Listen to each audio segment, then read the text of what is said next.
Okay. So I do a channel called YouTalk Nation, and it's basically a talk show for YouTubers. So mostly small YouTubers, but anyone can come on basically. So it's an eclectic mix of musicians, vloggers, just weird, interesting people. So just come on the show, we have a chat. Cool. So what made you start making YouTube videos? I started making YouTube videos originally with my friend, and I think most people do it in the same way, where it's like we kind of thought we were funny. I still think we're quite funny. So we were like, we should record this. We should do it. So the first kind of YouTube videos that we're making were very, really thrown together, really bad. And I think it is that selfish kind of want to just get what you think is your talents, to get those out there, whether those talents are actually talents or just, mucking about. So what is your opinion of daily vlogging, and would you ever consider doing it and having a camera follow you around for the whole day?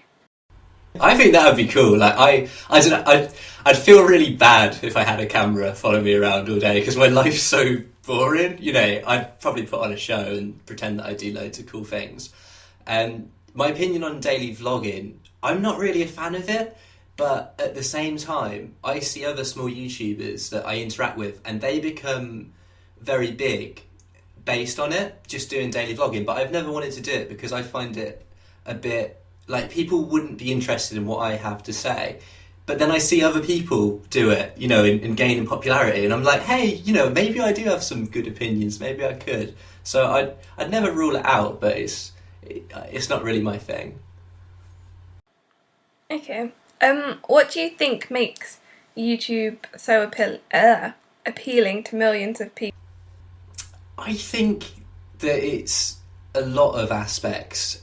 I think it's about the platform itself, and the sense that there is this feeling that you're getting a very genuine, a very unfiltered content, provided to you. It's something that's it's not coming from television. It's not been paid for largely, so it can come straight from the computer to you. So there's that sense of connection between the creator and the watcher, and as well as that, it's a very very young platform. So for young people growing up, with YouTube and that ability to watch it, I think there's a much more relatability to someone on the screen, speaking to them directly, than there might be through television, where it's more regulated and more controlled. Do you think that connection, though, that people feel they might have can have a negative effect on how they would sort of interact with YouTubers, though? Yeah, definitely, definitely, and in a few ways, like it could be the YouTuber themselves. Maybe their influence might be negative, and that direct message going to that person, it could have a negative influence. And at the same time, I think because of the fact that everything's anonymous as well, it can go the opposite way. So maybe there's a YouTuber, and you might have an audience who dislike what they're doing, and you can get direct hate mail, or very very negative comments directed to you. What do you think about fans who've sort of made it their mission to meet YouTubers like Zoella and Alfie? Do you think it's fair on the YouTubers when they sort of stand over their garden gates and look through into their houses? I do, in a lot of ways. I personally don't share in a lot of that fandom, and I think that makes me a bad YouTuber in a lot of senses, because I'm a person who doesn't follow a lot of large, the YouTube celebrities or whatever it is. But at the same time, I think that many YouTubers would be lying if they said that they weren't trying to attain a certain type of fame. And honestly, if I was completely honest and I was like, would I trade my privacy to become as large as them? I probably would. I would, and it's kind of it's a package deal. It comes with it. Do you think there needs to be sort of more formal rules and regulations on YouTube to stop sort of almost like abuse of trust and things between YouTubers and audience members and things like that? I think it's a really, really fine line. It depends on what the issue is. If it's things like advertising, I know that's quite a big thing at the moment, where you have to be very, very upfront if you're advertising. That in that sense is very misleading. To be promoting a product when it seems genuine, but it's not. So that's tricky.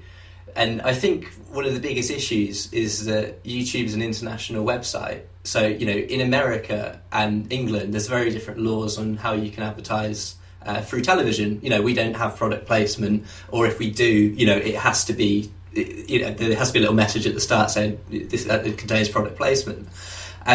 So I think guidelines are good in that sense, but you can also see it going the other way. One of the appeals of YouTube is that it's unregulated, or it's regulated by its users, if you know what I mean. It's one of the last kind of senses of freedom of speech that exist, and to control that, I think, not only would take away from its appeal, but also it would harm the products that people are creating in the long run. Have you seen about the Fine Brothers and the React series that they have? So what's your sort of opinion on the fact that they tried to trademark certain sayings and phrases from that?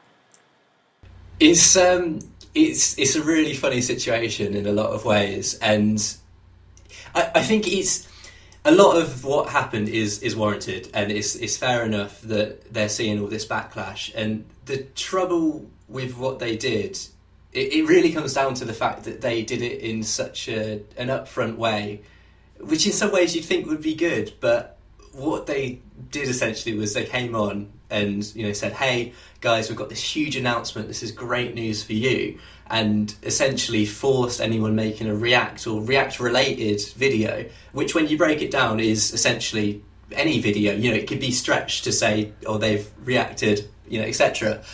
And it was a really, really harmful idea that they were going to make a monopoly on React videos and have people opt in if they wanted to create that kind of content. So the backlash they saw afterwards, and they're still seeing now, I think it is fair, but it also does make you feel bad for these two dudes who have made a lot of money from YouTube, wanted to make more, and I think once you've made that much money, it's kind of blurry to say what is right and what is wrong, what is exploiting the community. But I think in this case it was quite clearly exploiting the community, and they fought back. So I'm just happy that YouTube really showed up as a cohesive unit.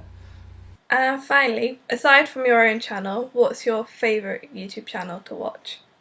That stuff, I'd probably say my favourite one, and like I say, I'm not a huge fan of large YouTube channels. I'd probably say there's this girl, she's called Design and Donna, and she does this show called Psych IRL.